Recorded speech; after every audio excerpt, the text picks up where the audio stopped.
Number 8 in the famous Flyer series, the 207 Stationair, aka the Swiss Army knife of general aviation. The airframe was designed in 1969 as a response to an increased demand in larger general aviation aircraft with multi-role capability. Having a larger fuselage could carry big families and get cargo to hard-to-reach places, especially with that IO 530 giving it more than 300 horsepower. We had an upgraded design available to a booming market in the 70s for just this type of aircraft. With the tie-wing airframe, the machine was able to get supplies off the ground in a little over 1,000 feet and fly at almost 600 nautical miles. It's a simple, fun plane for anyone to fly in all conditions. And today, I'll be giving you a VFR showcase flight from Orofino Municipal over to a really cool freeware airstrip called Fish Lake. So, we're pushed back for startup. I must say, relative to the other famous flyers, the 207 is pretty easy for everyone to pick up. In terms of weight and balance, I am the only occupant, and I've packed 70 pounds of supplies for Fish Lake, theoretically. 6 gallons are required for the flight, and I've got us at about 16, which leaves us 1,200 pounds under max takeoff, which means this thing will get out of the valley quick. Alright, so here we are on the cockpit. We're going to go ahead and do our before start checklist. First we'll head down and make sure our cowl flaps are set to open. And then we will head down to the fuel selector, make sure it's set to the fullest tank. Right now it's really irrelevant, they're both at 8 gallons. And then we'll go to the altimeter, already set to 30.35. And then we'll make sure our controls are free and correct. And then we go down to the trim, make sure it's set for takeoff. And radios and electrical equipment are off. Master switch on. So that means we're going to be turning our alternator, battery, and master avionics switch on right down there. Now we're head down to our starting engine checklist. We'll make sure our anti-collision lights are on. And make sure our mixture is set to full rich. Our prop area is clear. We'll turn on our auxiliary fuel pump. Check to make sure fuel flow is functioning. Right down there, you see that. And with throttle set to 50%, we'll go and head down to our starter key.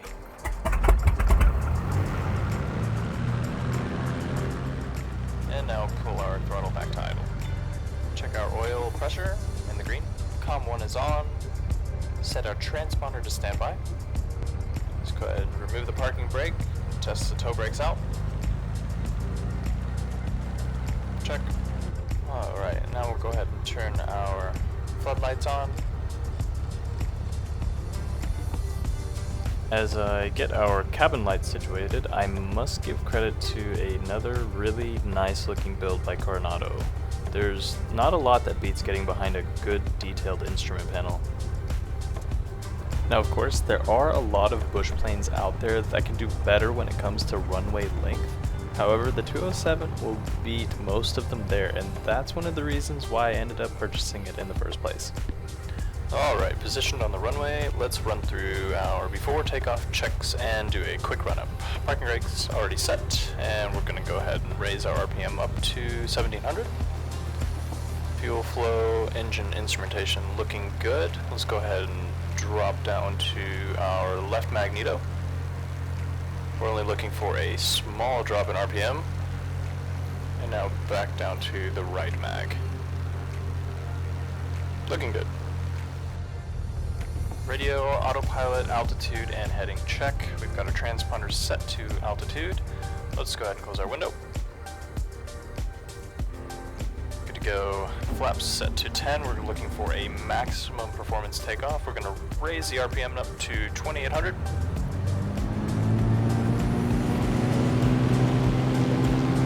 Release the brakes. Here we go. We're looking for about 65 on rotation and a climbing speed of 82. 60. Rotate.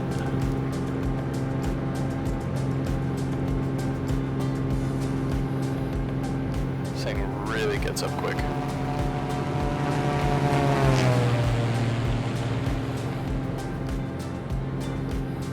So we're actually almost at about 90 there, and the speed's still increasing, so I can go ahead and give it a little bit more.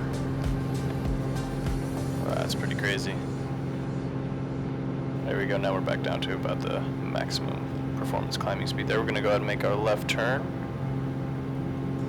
Head up the valley. As I set up our autopilot to cruise on this short flight, allow me to offer some in-flight entertainment, more specifically landing the plane we are in at some of our favorite short runways.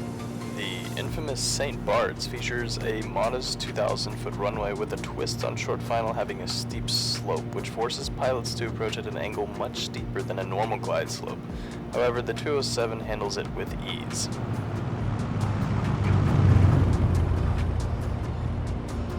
Now, it wouldn't surprise me if the 207 is also landed at Saba. With its 1,300-foot runway, it's just within the landing performance of this aircraft. Almost blaring the stall horn on short final was quite the pucker factor though. Alright, so now we're trying to nestle the plane between the two ridges. You can actually see Fish Lake straight ahead right up there. We're dealing with about a 15-knot headwind with swirling vortexes coming off these peaks surrounding the approach, so it's not making it very smooth, but as long as you maintain airspeed, it shouldn't be much of a problem. It's a lot of fun though. There's definitely something satisfying about this feeling with the plane wavering. Shooting ILSs can be a fascinating experience, but being reminded of how control input is such a big element during turbulent landings, it's just as rewarding. This plane feels perfect for those situations. And one more time from the cockpit, of course. Honestly, I think it's possible to hit this runway from the other end too. It is over 2,600 feet anyway. However, this taxiway to the cabin barely fits the wingspan of the 207. Aha, there it is. I love this place. Definitely need to bring a group flight here. I'll post a scenery file in the description. However, I must admit there is quite a large scenery library to be downloaded as well in order to get this whole package together, but it's definitely worth it as you can see. If that brought any value or entertainment, don't forget to tap that like button and let me know what you guys think about the 207 in the comments down below. Alright guys, I have to admit this overview was scheduled to be shown in 2023, but if you have put video edits together in your own time, you know how long it can take. It was the holidays after all, and I hope you all had pleasant ones. Having almost 300 of you on board is definitely a milestone I've taken with me into this year, and I can't thank you all enough. I'll see you all around in the next one.